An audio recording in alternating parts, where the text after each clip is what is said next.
Remember back to those teenage years when you could listen to the same song 1,000 times in a row and never get tired of it? For me, that was back in the 1980s, and it was on a Walkman cassette player, which I bought with my paper route money. How old does that make me sound right now?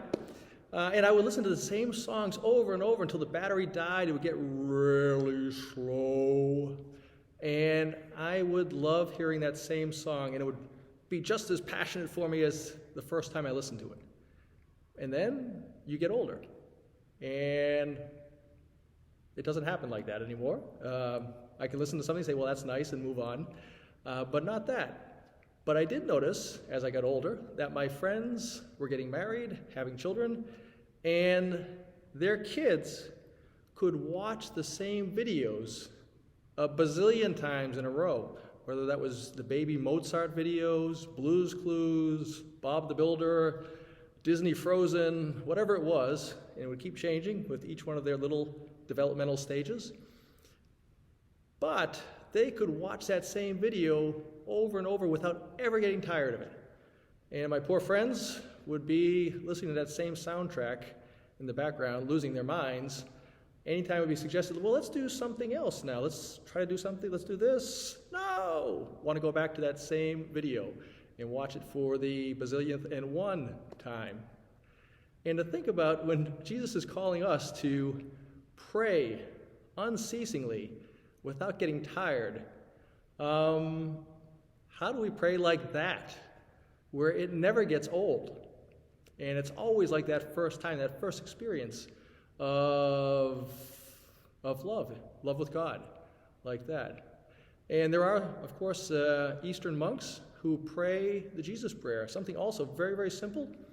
Jesus, Son of God, have mercy on me. And they might say that same prayer thousands of times over the course of the day, all day long, as they're working, as they're praying unceasingly. And we look at that and say, well, how do you do that? That's do you get tired of that? Because we're always trying to do something new, see something new stimulation in the world, and easily distracted with everything that we do. How do we just keep going back to prayer without it getting tiring, without us getting tired, but to stay with it unceasingly, as Jesus tells us? A nice example is today's saint, St. Joseph Pignatelli, who is somebody that's stuck with prayer even during tough times. So Joseph Pignatelli, a Jesuit, is known especially for being the leader of the Jesuits during the time of the suppression. So when everything was looking as bad as possible, going in the wrong direction, so from 1773 to 1814, the Jesuits, the Society of Jesus, ceased to exist legally, canonically. Even this university, Georgetown, was founded during the suppression. But there were people with faith, people like St. Joseph Pignatelli, who were able to hold it together and keep this going because he prayed unceasingly, untiringly, with a faith that this Society of Jesus would be able to continue if God wanted it to. And he died in 1811. The society was starting to get restored in different ways, but it wasn't the full restoration of 1814. And you think about that dedication of faith during those dark years, when things all seemed to be moving in the wrong direction. He could keep praying. Well, we're called to that also.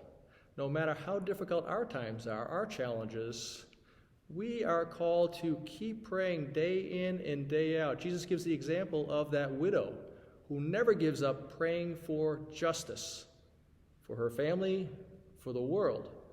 And in Jesus' example, that judge hears her prayer. When we think about those kids playing that same video over and over again, and no matter how tired the parents are, when again the cry goes out, Blue's Clues, or whatever it is today, then the parents say yes, and boop, in goes in the video. Now probably a YouTube video, not a DVD. And to see that God responds even better than we respond. We know how much our parents love us and how our parents respond. I'm sure that was probably like a Mr. Rogers or Sesame Street response from my parents back in my day. It was what I've seen in my friends. Today's parents are responding with great love and generosity, tirelessly, in spite of being tired most days. And God will respond to us. So in our lives, no matter what our challenges, may we trust that if we pray, if we keep going back, and we keep trusting that what matters is not all the newness of things, but just that slow daily building of our relationship with God, that we keep growing in love for our Creator through prayer, well then God will always be there and answer our prayers.